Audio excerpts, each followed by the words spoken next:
Chamang Jagoy Guy, Adu by Pointy,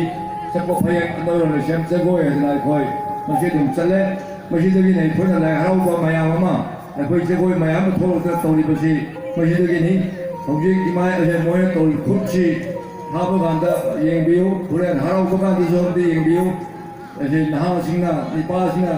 Harpo Jagoy, and we were facing Harpo Jagoy.